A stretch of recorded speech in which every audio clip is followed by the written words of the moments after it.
Another week of turmoil over MPs' expenses, but who's angrier this time, the public or the politicians? Welcome to Question Time.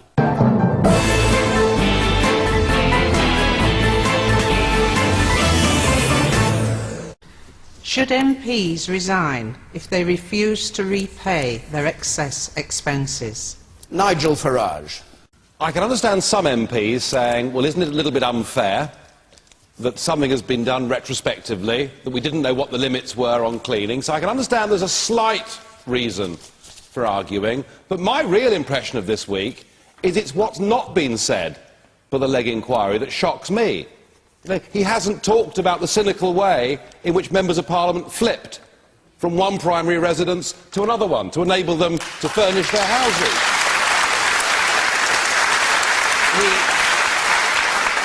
And perhaps even bigger than that, what hasn't been discussed is the fact that in doing that, they didn't just furnish their houses, but they sold some of those properties for substantial profits and avoided paying capital gains tax. So any minor whinge there might be about this being done retrospectively is vastly outweighed by what hasn't come out already. And I think what's going to happen is we won't just get members of Parliament being forced to resign. I suspect that several of them, and I'm thinking about the phantom mortgages in particular, will go to prison, and as far as the British public's concerned, it can't happen soon enough.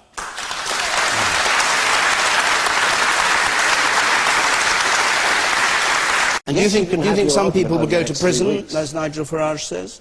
Or should go to prison over these things? Two of Nigel's colleagues in the European Parliament for fraud and embezzlement. Nigel himself... that's why we kicked him out of our party. Well, you know, Jackie Smith, it looks like he's going to the House of Lords. There's quite a difference there, isn't there? You know, I mean, come on. I thought I'd stir Nigel up.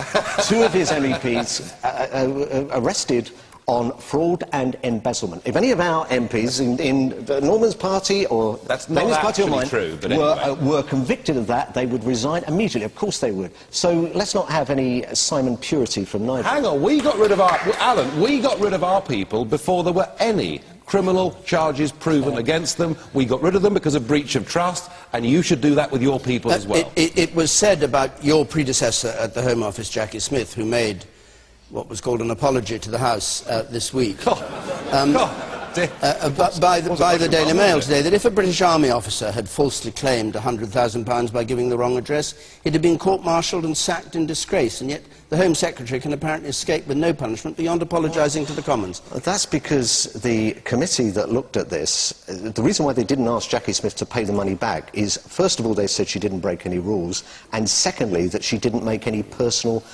monetary gain out of this, and that was their ruling.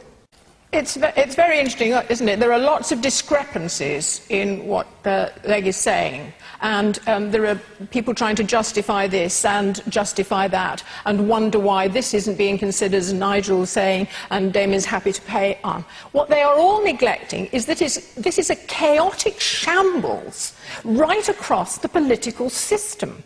And everybody seems to refer to the rules. We kept the rules. We didn't do anything wrong. But what happened? What has happened to moral compass? Where is everybody's moral?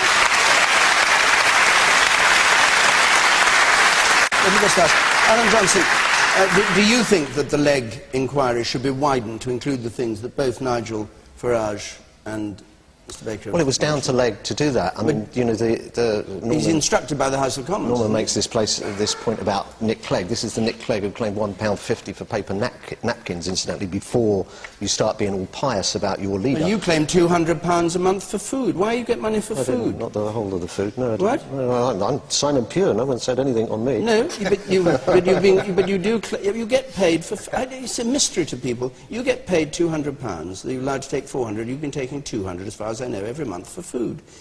Everybody else has to eat. Nobody can eat twice. Why do MPs get money for food?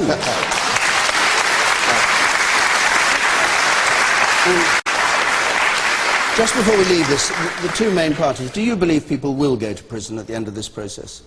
It's a matter for the... of course it is, but do you believe there's grounds for prosecution? Well, the police are investigating, at least to my knowledge, 3 of our colleagues. and we'll have to see how that goes. Of your colleagues, or within the Across House? Across the House. What's your view?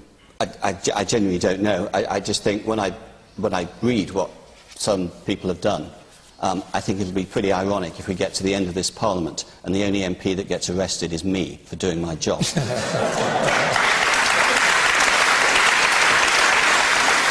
If the BNP holds on to its beliefs, is anything achieved by changing its membership requirements? This is on the basis that the BNP has agreed today to, or the leader of the BNP, Nick Griffin, has said they're going to change their membership so that they don't discriminate on grounds of race or religion.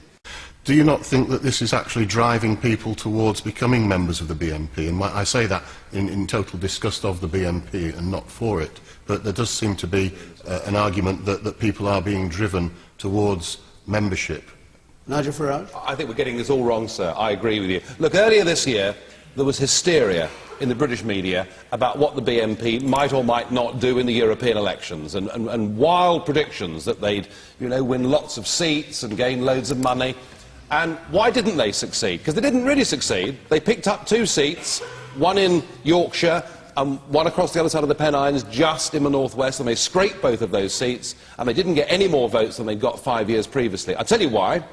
That is because people who wanted to register their displeasure at the fact we've had an open-door immigration policy to the whole of Eastern Europe for the last 5 years were able to say, with the UK Independence Party, we've got a non-racist, non-sectarian political party that wants to make a stand, that believes we've got too many people coming into Britain, and our main campaigning point was that the difference between us and the BNP is that 5 of our 69 members, candidates I should say, were black and Asian candidates who were standing on our ticket, and that this could never happen with the BNP because of Clause 2 of their constitution, which forbade black and Asian people from being members or candidates of that party. And in areas like Hull, where we are tonight, UKIP topped the poll, beating all the other parties and smashing the BNP out of sight. I think this is a huge mistake. I've argued this face-to-face with Trevor Phillips. I really don't believe that the Equalities and Human Rights Commission should make this a priority. The attempt to sanitise the BNP is not an intelligent thing to do. Leave them as they are, leave them as a racist organisation, and they will go precisely nowhere. I'd just like to ask the UK Independence Party how you can say that you're not racist and have issues around racial hatred and religious hatred if you've invited Geert Wilders to come to the UK. Well, first things first, I haven't. First things first, I haven't invited Geert Wilders. Lord Pearson of Rannoch, who is a UKIP peer, has invited Wilders in a purely personal capacity, and I must say that Alan's predecessor made a huge mistake in trying to ban somebody coming into this country to have a discussion about Sharia law. You might have seen in the newspapers today there is a big demo planned in London for the end of this month by people who actually demand that we have Sharia law in Britain. Let's have a debate about these things, but you have my assurance at all stages UKIP has been and will continue to be a non-racist, non-sectarian political party. You can't disown UKIP. You can't disown Lord Pearson. I'm not disowning you went out of your way to get him to join UKIP along with 2 others. I am not disowning You said, Lord oh, it Pearson. wasn't UKIP, it was Lord Pearson. I am not, no, I said it wasn't me, and it wasn't the party officially. It was one of our members of the House of Lords who's invited Wilders over, and he's right to do so because we need to have this debate. The man there, no, hold on. The man there, with you, sir. I totally agree with Nigel Farage there. The issue of Geert Wilders, yes, he was stopped coming in, but he was stopped coming in. He's got a view. He's prevented from putting that view purely because it doesn't tie in with the government view. Surely he has a right, just as much as everybody else, whether you agree with it or not, he has a right to express it. That's right. And the problem we have is when somebody decides to express a view that doesn't toe the line, then they are branded as racist, and they may not be. They were elected on this European seat. I know that. I know that. No, they Look, weren't. They were elected on the. They were elected Not the on National Front, the BNP. No, BNP. I'm talking about. Well, it's a national election, Minister. Yeah, The BBC haven't put them on Question Time. The voters have. No. I'm sorry. That's what's happened. I'm sorry. The BBC got No, duties the to reflect BBC have taken this decision. How They've can they taken not a do it? decision we now know with an illegally constituted party.